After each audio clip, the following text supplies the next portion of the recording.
If you want to be healthy, reducing chronic inflammation is the name of the game, which a lot of people don't talk about, but there are some of us who have gone on that journey and are here to share that.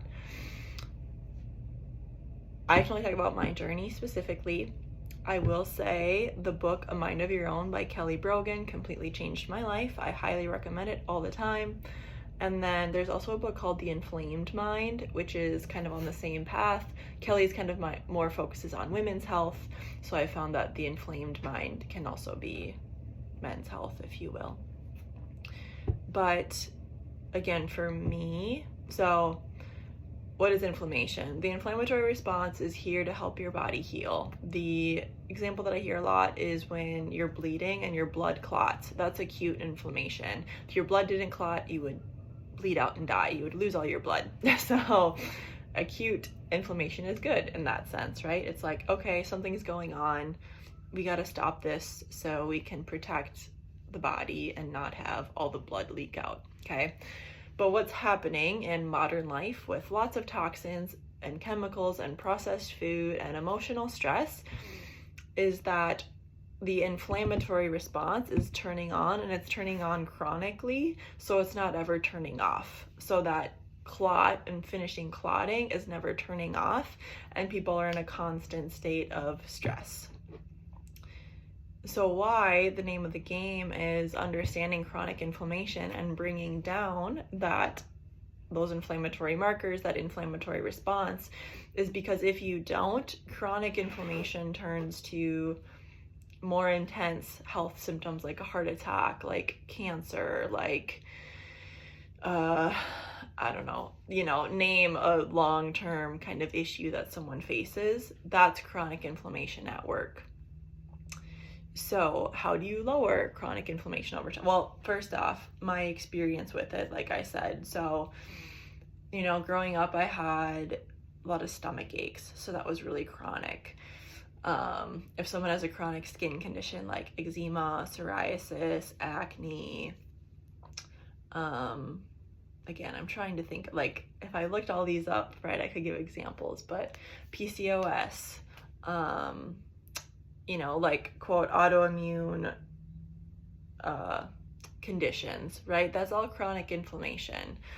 So the key to bringing down the inflammatory response is, there's a number of things, but namely, you can focus on your diet. Now, yes, it takes a little bit of time to undo the standard American diet and turn towards grains, fruits, vegetables, healthy proteins that are clean. It takes time, but you can do that, okay? And then you can also switch to natural products. Get rid of chemicals in your life, those fragrance things, fluoride and toothpaste, soaps and conditioners that have a bunch of fake things in them that you can't pronounce. Start moving towards natural, like nature, as simple as possible. That's what will not make your body sick. That's what will keep your body healthy. So diet, chemicals, and then the emotional piece is also what's huge that nobody seems to talk about. So that would be learning how to process what I would call big feelings or emotions, so you don't harbor resentment and lots of tough emotions over time. I learned this the hard way. I had anxiety all the time growing up. I held on to anger and resentment for a long time, and my physical body fell apart.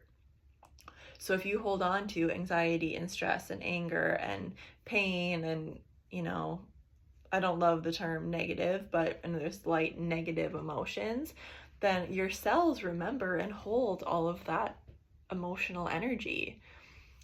So what's really important is, if it's a mindfulness practice or meditation practice, like, just practice being in your body and breathing into uncomfortable emotions and feelings and things. Let that out. You need to release that energy.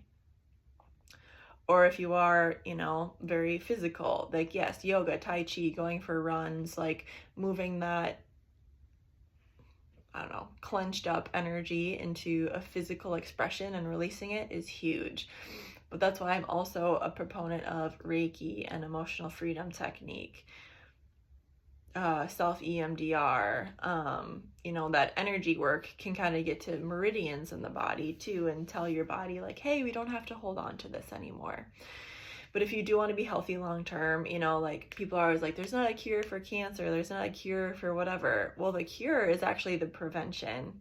So you can see why understanding and addressing these chronic issues, like having a crap diet or holding on to deep emotional feelings that someone never lets go and processes, or I would also add chemicals and toxins. For me, I had arsenic built up in my system, and that was just from regular water use growing up in a suburb. So I had arsenic from the water supply. If you aren't aware that there's mercury, arsenic, aluminum, tin, I'm going to forget the other ones, but those are in our water supply, and then they get into our bodies. And then if your body is so busy working on other stuff that it can't really process out that stuff, then it's not going to. That's why it's super important just to be aware of that. Plastics. I was talking to someone yesterday that like we all have plastics in our system. So being very aware that whenever you drink plastics or have Tupperware that are plastics, those are getting into your body. I think those are hormone disruptors last time I've looked. I haven't looked into it recently, but so all these hormonal issues. Well, if we have stuff in our body that are telling our hormones like, hey, you forgot how to do your job, and then we go on hormone replacement therapy, which is another fake artificial thing, we're just adding so many problems and layers to what's going on. If you have any questions or want any help, reach out. Otherwise, have a great rest of your day. Bye.